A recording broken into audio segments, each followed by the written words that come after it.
Ahojte, ideme ďalej. Pozrieme sa na mesiac jún a čo tak kolektívne taká znamenie Škorpión. Tento mesiac jún. Nie už niečo. Máme tu kartu Hvezdár. Pozdvihnete svoj zrak vyššie. A Bojovníka. Ja už to teraz vidím, že na tento mesiac budete potrebovať mnoho síl. Mnoho síl, budete hľadať silu. Asi vás tento mesiac bude tlačiť inštinkt. Celý mesiac nejaké tušaky, niečo tu proste je, nejaká intuícia vás niekde bude ťahať, niečo budete cítiť, pociťovať. Až to... Snažite sa ovládať svoju myseľ.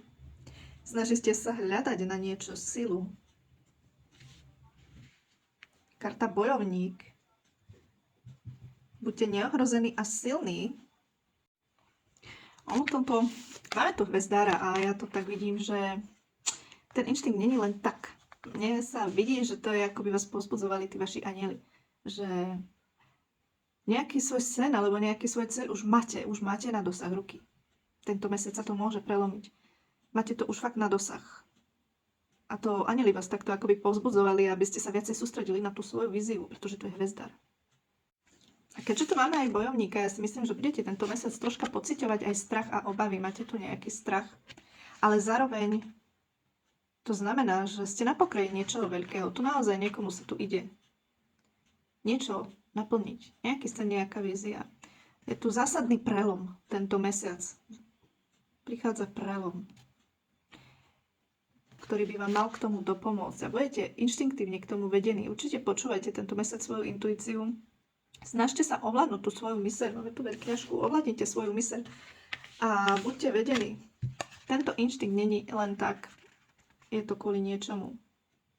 Nepoľavujte. Nepoľavujte a nenechajte sa zastrašiť. Strach má ísť teraz bokom.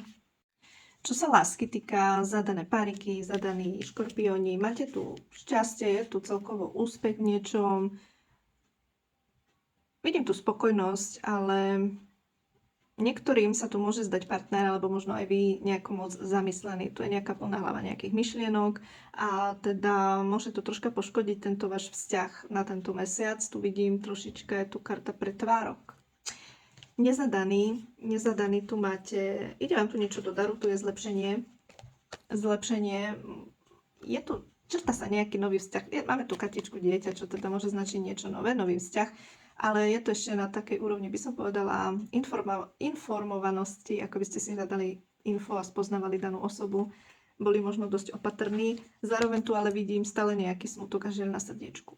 Tu nie ste úplne OK. Možno preliečený z minulého vzťahu, tu není to preliečenie. Určite, keďže mi to tu vyletelo, určite sa v tom niekto nájde, máte tu, ako niekto tu má komplikovaný vzťah, možno ste ďaleko od seba. Máte tu na tento mesiac osamelosť, smutok, takú samotu, ale čo je hlavné, ide vám tu nejaká nečakaná radosť ohľadom toho. Máte tu optimistickú kartu, dobré správy. A čo sa financií týka, alebo práca, financie, na tento mesiac tu máte trošička akoby neúspech, čo sa týka, niečo sa tu nenaplní, niečo sa tu nenapráva, tak ako by ste očakávali. Tu je nutné trpezlivosť. Vidím to tu bez zmeny.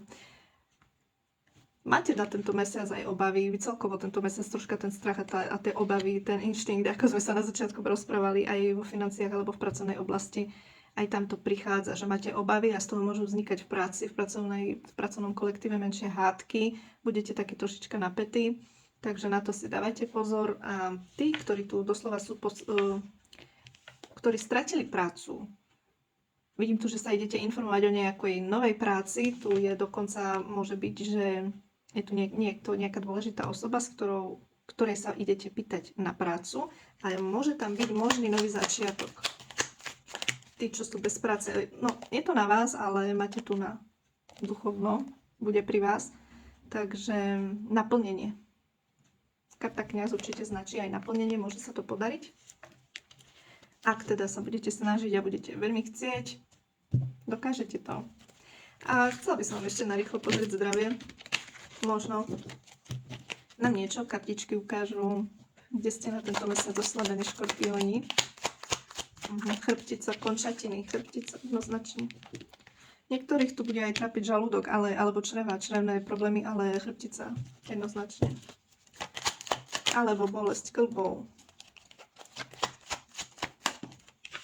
Máte tu ale štvorlistok, čiže uzdravenie, ono to bude iba chvíľkové. Takže ja vám veľmi držím palce. Chcela by som vás poprosiť o like na toto video. Nezabudnite na to a takisto o follow, ak ma ešte nesledujete. Ďakujem.